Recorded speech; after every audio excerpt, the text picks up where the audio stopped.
Okay, hi everyone. This is Inter-Bliss, a space where we can talk all things about interracial and intercultural couples. Intergenerational. Is that a big difference? Almost. Come on, who Stop said that? it. This is the best. This is the best opening yet. Anyway, so today we thought that we're going to share with you about how we met, how the heck did I meet this guy, and also a little bit about our previous dating experiences. What's so funny? Not that I'm just smushing the dog's head out of the picture. The dog's decided to be in there. Anyway, so the interesting thing was, so Hans and I, we actually used to live literally a few blocks away from each other for a few years, but we never met until I moved away to another city. So we were living in Surrey, a few blocks away from each other, and I was there for, I don't know, from 2007 to 2000 and probably around 12, but like literally close to him for about 2 years. Mm-hmm. But I guess maybe I wasn't ready to meet him yet, or he wasn't quite in a good space yet to invite someone into his life in a healthy way. So so we did meet, literally a few blocks, and then I moved away. I moved away to Vancouver, which is about 45 minutes or so from Surrey, and literally within a few months I met him. So how did we meet? We actually met on a chat line.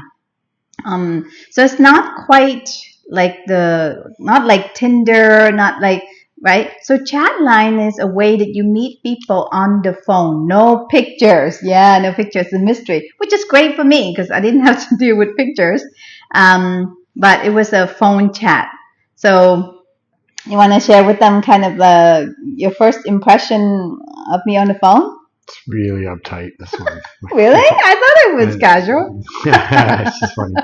No, I don't know. We just chatted, and she seemed really intelligent and interesting. Like, I always felt like I was getting my brain picked when we talked on the phone, And so, he was, because I would yeah. ask men because I would have to feel safe to even to entertain about meeting them. So go ahead. Right. Hans. So anyway, yeah, there's a lot of that, right? So, a lot of thoughtful questions, not a lot of lighthearted conversation, really. But, see, in my mind, I thought it was lighthearted with him because he was more casual. But, yeah. But being more casual, I expect more casualness than what you were casual. You weren't ready for casualness yet. So yeah, but anyway, we had that, and we chatted. We chatted for quite a while before we met. I think stood you up once. Or canceled one time before we met, and then we met. Yeah. So honestly, like I didn't think I would be attracted to this guy. I just wanted to just talk and meet because he was different from who I usually would date, long term, right? So as casual dating, I would be more open minded. But in terms of like long-term relationship, you got to turn off the soup, Hans. Oh my, oh yeah. Yeah, come on, don't do that. Stay assy, careful. Carry on. Yeah, but in terms of long-term, I was way more particular. So actually, a year or so before I met him, I wrote a letter to my future long-term partner. So up until that point, I never planned to really marry anyone. But I think about a year before that, I thought about that and then, okay, I'm open to it. So I wrote a letter to my future husband or partner, kind of like all the qualities that I really look for in a guy in long term. And so when I met with him, I didn't really think too much about the letter. I just met with him.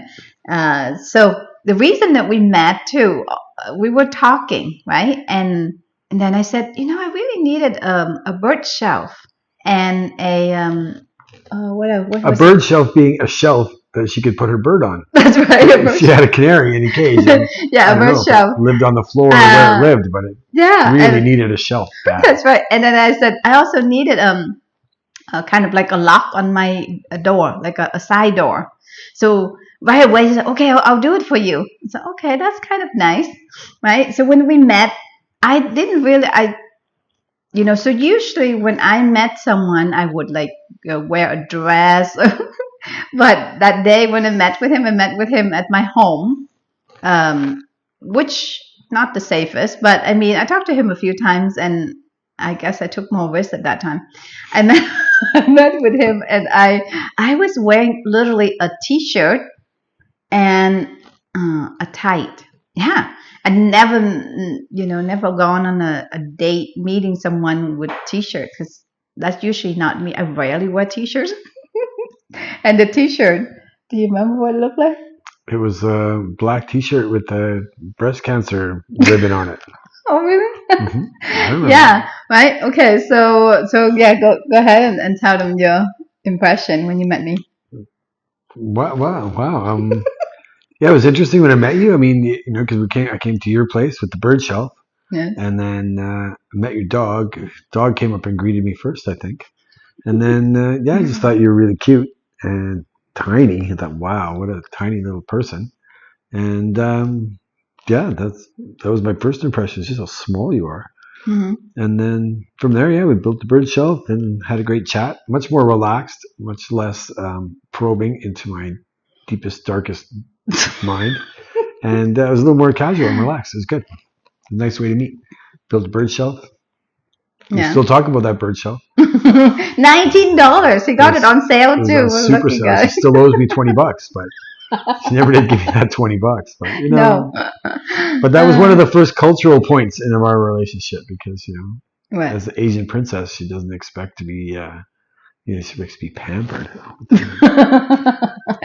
Okay, so why was he different from who I usually dated? So usually I would so That's our dog Essie. it's not Nancy. No, she's got issues, but she's good. Yeah, so my previous long-term relationships, usually with men who were a lot more educated than I was, but also more established in my career. So when I met him, I was at the beginning of my career as a therapist. So I didn't make a lot of money, right? So then that means previous guys that I had long-term relationships with, they would be way more ahead of my career. I was usually a student, so very different. Whereas Hans, he's more casual, kind of like blue collar job, right?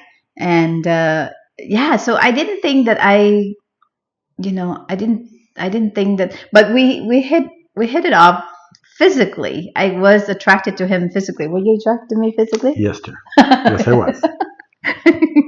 Yeah, and what started to, how do I say that? What struck me was he was really kind and very good to me.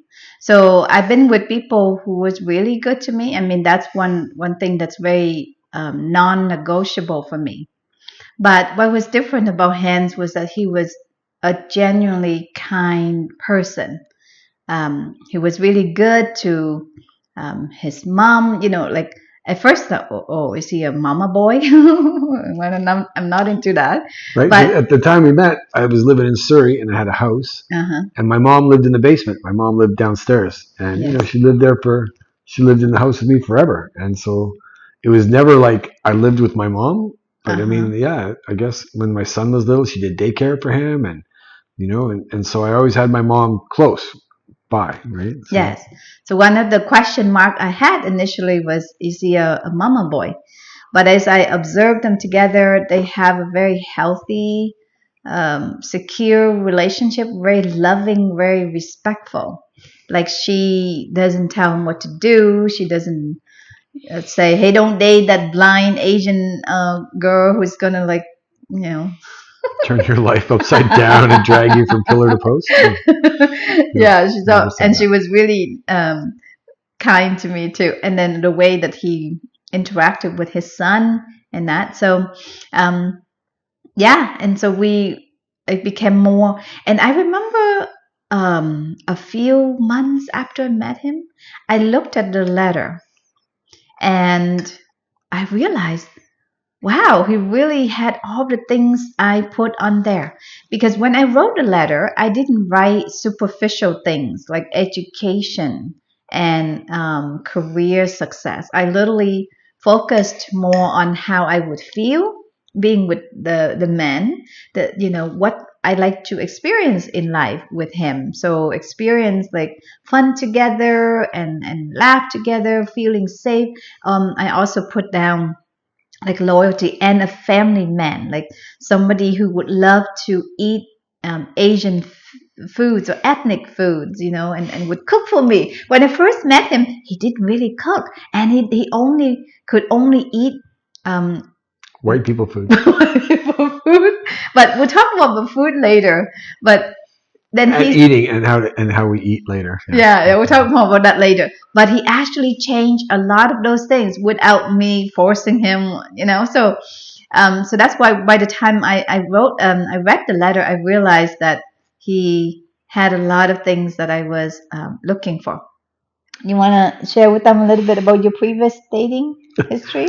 Um, yeah, I mean, I was married when I was younger, and that ended unfortunately badly. And then I was single for a long time, which was a lot of fun, right? I enjoyed being single. I was a single dad that just kept all that away from the boys, so I had a lot of interesting times there. And then I had another long-term partner after, and about I don't know 3 or 4 years into our relationship, she had a huge stroke, brain hemorrhage, and then I was basically a caregiver for 10 years after that. Like, so it was stressful. So I didn't always have the best luck in relationships, And so when I met Quyn and I started dating Quyn, I had people ask me like, "What's your hang up, man? Like, you always got to have somebody with a disability. Like, you always got to be a caregiver kind of person." And I didn't even see our relationship like that. I mean, Quyn's brilliant and strong and has done so many things and is independent. And so, yeah, I never looked at the relationship like that, even though I still meet people who think that's what it is, but it's so different, right? But yeah, so I had an interesting, active social life before I met Quyn. Had a lot of fun. I was healthy. I did a lot of things. I didn't travel as much, but yeah, that was. But I had a lot of shorter relationships in between along the way, which was great. And now we've been together. I don't know, 10, 12, 13 years. I'm scared to say because if I'm wrong, get that. But we've been married almost 10 years, and since then it's been just wonderful for the most Okay, part. so let's end that for today, and we'll share with you more. So Yeah. thanks for tuning in. Yeah, next time we'll share more interesting things. And if you have comments, if you have questions, if you really want to know the details about Quyn, I can tell you some stuff. Just sign up. You can subscribe. You can join. You can be part of the crew. But good to have you. Thanks for watching. I hope you're still there. See you next time. We're gonna put some art on the wall next time.